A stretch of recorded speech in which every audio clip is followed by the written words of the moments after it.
अस्सलाम वालेकुम नाज़रीन, फलकनुमा ब्रिज के हालात बहुत ही ख़तरनाक हो चुके हैं क्योंकि अभी ब्रिज पे जो सुराख पड़ गया और कम से कम 2 से 3 हज़ार नीचे गिर गए। ब्रिज पर आना काफ़ी नुकसानदेह है। आप देख सकते हैं गाड़ियों के पीछे लिया जा सक रहा है।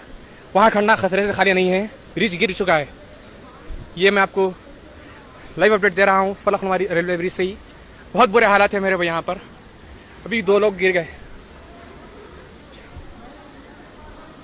फलकनुमा रेलवे ब्रिज अब